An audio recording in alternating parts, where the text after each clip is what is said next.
I'm tempted to delete Facebook and other social networks so they stop tracking my movements and listening to all my conversations all the time. Red herring, Dave. Privacy is not what a tech company can hear from you as an individual, but what they can predict about you from the data around your actions and by the actions of those around you. Here's why you're wrong about how interesting your personal data is. Part 1. A brief history of big data. Before the internet, companies would mail us leaflets of data, and when this became too expensive to do, they would buy publicly available data like tax records or mortgage info and only mail information to people they thought were most likely to be interested in buying their product or service. When computers got involved, boffins realised they could begin categorising people into sophisticated demographics or psychographic groups, instead of having a life or getting laid. Data companies quickly realised that data could be used for much more than this. It could be used to predict our future choices. Imagine if Minority Report was written by marketeers, and you'll get a rough idea of what they were up to. Researchers started connecting seemingly unrelated data points to determine who was likely to go to college, who was planning on getting pregnant, and who was likely to have a health problem. Or in the case of my little sister,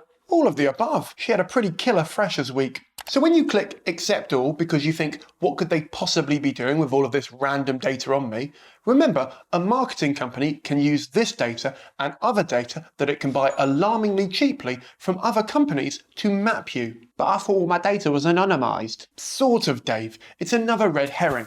It's not really a factor anymore because they use your data to create profiles of people like you, which are far more accurate than a simple profile of one person. They became capable of calculating with alarming accuracy what we human beings were going to do next. They had no idea why such a prediction might be true and didn't really care. And so the age of big data was born. Part 2. What's the difference between big data and market research? I'm glad you asked, voiceover Simon. The difference between big data and market research is that big data depends on correlations that make no sense to humans, like when we see Pete Davidson dating Kim Kardashian. On paper, this makes no sense to any of us, but to them, it's love. Have you ever heard of the phrase, correlation doesn't equal causation?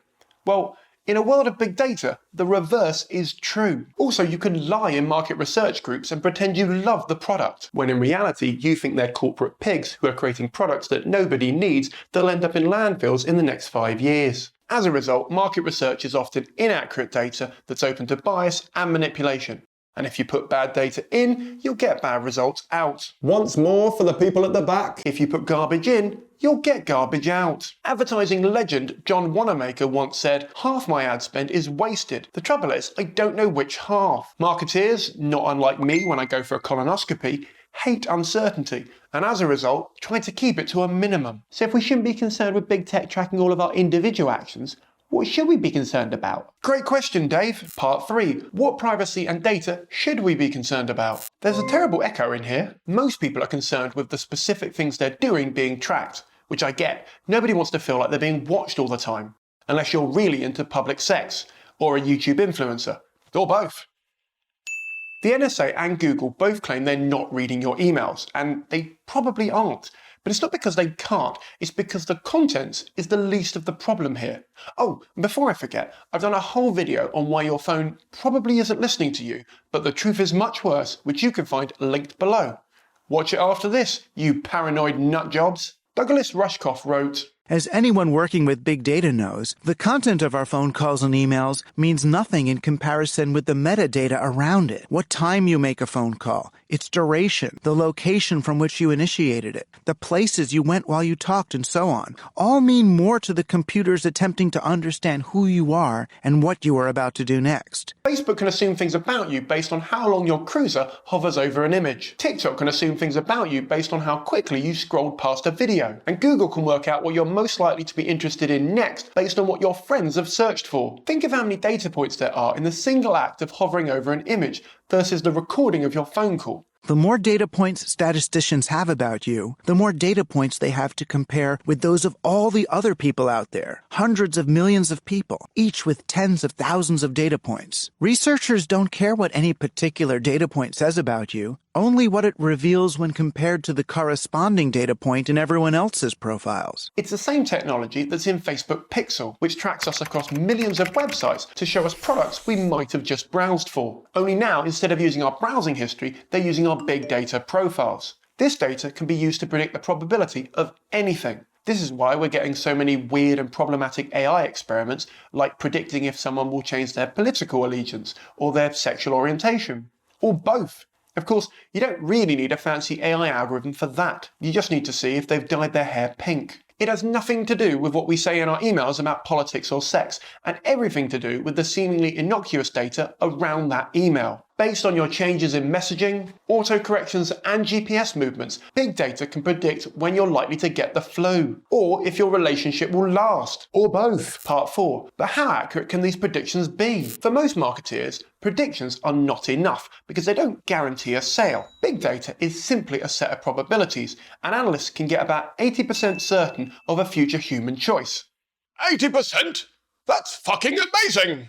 I had a feeling he'd jizz over that. It only takes 3 data points to predict what your next action will be. For example, if I know you're enjoying this video, not subscribed to the channel, and think I'm a poor man's John Oliver, you're 80% likely to subscribe to this channel, like the video, and comment the secret code word below. Have you seen it yet? You missed it? Oh. Might be coming up later. Keep an eye out for it. You can use big data to come up with a target audience of, say, 1 million people. Then you'd use 3 data points that apply to those 1 million people to work out which of them are likely to go on a diet soon. That 80% will get messages about diet books, pills, and whatever the hell Gwyneth Paltrow's selling these days. The other 20% will get ads telling them to think about their weight or pushing them in the direction of the other 80%. This isn't done by a person, but by an AI algorithm programmed to get the most sales from their customers using their data sets. People couldn't do this. It would eventually get boring and contain too many human errors. Algorithms are just code, and code doesn't care about context, it just cares about data. This is another reason why your movements are a red herring. By just looking at the data without context, you no longer matter, but the profile you fall into does.